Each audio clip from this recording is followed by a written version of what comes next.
morning, good afternoon, good evening to each and everyone, especially those at the other side of the world. There is no time and space between us. There is only this present moment, and we are one. Let us read on diary entry number 1149. On several occasions, I have learned how some religious defend their own glory under the pretext of being concerned for the glory of God, whereas it is not a question of the glory of God, but of glory of self. Oh Jesus, how painful this has been for me. What secrets the day of your judgment will bring to light. How can one steal God's gifts? This concerns a religious person or a religious congregation. Kunwari ay nagmamalasakit o ipinagtatanggol ang kalulatian ng Diyos, pero ang totoo ay ang sariling kalwalhatian. Plastic, ipokrita, ganun nagkukunwari, mapagkunwari. Knowing Faustino is really very in love with Jesus and who really respects and has really reverence for the Lord. She felt the pain of this religious doing such hypocrisy. No? Para itong mga Pariseyo sa Biblia na ating nababasa. No? Tinutuligsa si mismong Jesus ang tumuligsa sa mga Pariseyong ito, Pharisees and Scribes. Yung mga panahon na yon, ito yung mga equivalent sa ating mga religious. Ang dami, no? Dami nilang batas, ang daming bawal, no? And in fact, when Jesus did healing on a Sabbath day, tinuligsa nila. No, kasi sino ba ito? Bakit nga nilalabag ang kautusan? Kasi bawal kumilos, bawal kumalaw on a Sabbath day, and yet this person is doing a healing. Pinapagaling niya may sakit. So it was actually a direct humiliation on their part. No? Pinakita talaga sa kanila ni Jesus ang kanilang mga, yung pagiging yung pagiging by the book, no? Yung napaka-literal ng interpretation ng mamahinga sa ikapitong araw. Yung parang nakita mo yung kapatid mo na nahihirapan pero hindi ka tutulong kasi Sabbath day no, bawal. And if you would recall the story of the Good Samaritan, mas maigi pa yung mga nasa kabilang paniniwala. Tumigil nung makita ang isang taong nangangailangan ng tulong. Dinala sa isang bahay panuluyan para magkaroon ng pamamahinga, no? Makapagpahinga at makapagpagaling. Binayaran niya yung accommodation. Ibinili niya na alagaan ang taong ito at kung kulang pa ay sa pagbabalik daw niya, babayaran niya ang kabuuan. This story or this parable is a concrete example of someone who is not really following strictly the law. No, it's a human law, by the way, no? Na bawal ganito. Pero, yun nga, medyo mali ang interpretation noong pamamahinga on Sabbath day. Marami tayong mga ganitong mga kapatid na actually hindi yan nakakasimba on a Sunday. But do we have to ridicule them? Sabihin natin, ayoko, nakakasimba ko ting Sunday. Talaga sinusunod ko yan. Lahat ay gagawin ko upang makasimba. Pero pag simba mo, what do you do after? And the way you ridicule other people who are not able to go to Mass every Sunday, it's another point. So you practice going to Mass every Sunday. Good. That's good. Matutuwa ang Diyos sa yan. Pero pag sinabi mo na yung kapwa mo na hindi nakakasimba, ay niridicule mo, hinusgahan mo, just because you are able to go to Mass every Sunday, eh yun yung kaipokritohan.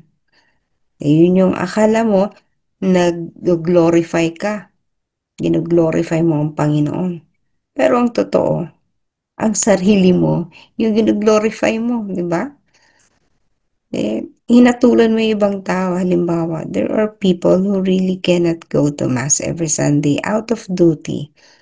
No? Tawag ng kanilang ah, tungkulin. Katulad ng mga police, those who are in Saan ka ba? hospitals. So, ito yung mga example ng mga hindi talaga nakakasimba, no? Sa mga panahon yun. And we have, hindi naman ibig sabihin ay inaano na natin sila tinotolerate or pababayaan na lang. Pero kasi, respeto lang natin yun. So, kung kaya mong gawa ng paraan na it is a matter of spiritual growth po kasi, no? Halimbawa, yung isang tao na hirap sa buhay. Ito, alam ko tayo nangyayari to, no? Yung mga linggong-linggo magtatrabaho. Monday to Saturday nagtatrabaho. Hahanap pa ng racket ng Sunday. Ay, mahirap husgahan kasi talagang kailangan ng pera, no? Nabaon sa utang, halimbawa, or kulang ang sweldo. Magkano lang naman ang sweldo kasi nila, no? Talaga hindi nagkakasya. Kaya kahit linggo, hindi na yan, wala, hindi yan sisimba, magtatrabaho yan. Hindi yan mangingilin. Pero kailangan mo silang unawain on that aspect. Iba yung mali naman siyempre na pinapahalagahan mo ay yung mga bagay sa lupa. Hindi, kakulangan naman talaga ng tiwala yan sa Panginoon. No, na hindi mo pinagkakatiwala sa Panginoon ang iyong sarili, kaya you will go on a work on Sunday just to earn more. There's a way for them to understand that, no, na ipagkatiwala mo ang linggo mo. Ipagkatiwala mo sa Panginoon ang iyong linggo. Maniwala ka na tutugunan niya ang iyong pangangailangan. Pero that person has to undergo, let that person undergo change. Hayaan mong maranasan niya ang Panginoon sa personal niyang buhay. Kasi ang personal evolution, pag sinabing personal evolution, kung paano ka nagbabago, no? Mula sa isang dating posisyon patungo sa mas mataas na antas, no? So, yung change mo in your spirituality and your growth has to undergo certain process. Hindi bigla. Ako naman, di naman ako ganito agad eh, no? Mahabang panahon. Siyempre, ang focus ko nasa sarili. And then, mahabang panahon, ang focus ko nasa paglilingkod sa mga nasa depressed areas. That's good, pero walang Diyos, no? Ibig sabihin, pangalawa lang ang Diyos. Hindi, not really pangalawa nga, no? Kasi hindi ko talaga naalala, hindi ako marunong sumimba. Naglilingkod ako sa kapwa, pero hindi ako naglilingkod sa Diyos. So, it's another thing. Pero dumating sa point na wala palang lahat ng yun kung hindi mo ito gagawin para sa Diyos. Kasi hindi mo naman gino-glorify ang sarili mo or yung organization mo. You want to glorify God because He is the source of everything. So, dumaan dun sa process ng growth. Hindi basta-basta. Pero noong mga panahon na yon, while others are already glorifying God in the truest sense, ako, nandun sa level na yon. But, di mo ko pwedeng husgahan noon, di ba? Kasi yun pa yung aking kamulatan. So parang ganito yung sinasabi ni Faustina. Baka ang gino-glorify mo, hindi naman talaga ang Diyos, kundi ang sarili mo. Pinagmamalaki mo na ikaw ay naglilingkod sa Diyos, no?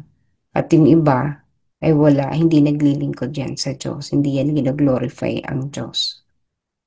So, at the end of the judgment day, etong mga nagmamagaling na tingin nila ay mas mataas sila, mas banal sila. At the end of the judgment day, baka sabihin pa ng Diyos, what have you done? Ay, ako po'y sumisimba tuwing linggo. But what have you done to the least of your brothers? Eh, wala, no? No? Parang going back to my example, kung ako'y namatay noong mga panahon na engage ako sa non-government organization and doing a lot of corporal work of mercy na walang component ng spirituality, no? Talagang plain ano lang ito, plain na pagtulong sa kapwa lang. Kung namatay ako, siguro sasabihin ng Diyos, so what have you done? Abay, marami rin naman pala akong marami rin pala akong maisusulit, no? Sa Panginoon. Ay, eto po, may mga natulungan po akong mga ganito, mga magsasaka, mga kababaihan, mga ganon, no? Pero syempre, pag dumating doon sa paano mo ako nakilala, eh, hindi ko siya nakilala ng lubos dahil nakafocus ako sa kaniyang mga pinakamaliliit na kapatid, the least of his brothers. Pero hindi ko siya nakilala ang Panginoon. So, I will have my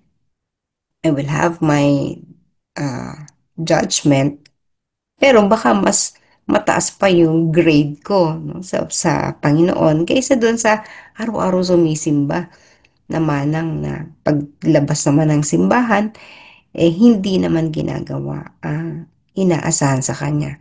So extremes, no? Kaya wag talaga tayong masyadong mayabang na, ay ako, nagti-3 a.m. ako. I wake up every morning, every 3 o'clock in the morning. But how do you live the work that we are do every 3 o'clock in the morning? Do you share the blessings that you receive? Definitely, God is blessing us a lot every 3 o'clock in the morning. But are you sharing your blessings? I'm not only referring to the material blessings that we receive, but all the other blessings that God is giving us. So we cannot really be proud that we wake up every 3 o'clock in the morning consistently. Wala akong palya, no? So, pero kung wala ka namang ginagawa, kabutihan para sa kapwa, hindi mo naman na ibabahagi ito, wala rin. So, let's be balanced, no? Siyempre, magmalaki tayo sa Diyos. Sa Kanya lamang. Sa Kanya lang tayo pwedeng magmalaki. Yung proud in the positive sense, ha? Na, Lord, I woke up, ganito, ganyan, nagdasal ako and I did this. Sa Kanya lang. Pero yung sasabihin mo pa, ay ako nag-donate ako ng malaki sa simbahan. That is already hypocrisy. Alright, so let's assess ourselves. Ano ba ang mga bagay na ginagawa natin na akala natin ay nagpupuri sa ating Panginoon. Pero ang totoo ay ang pinupuri lang natin ay ang ating sarili.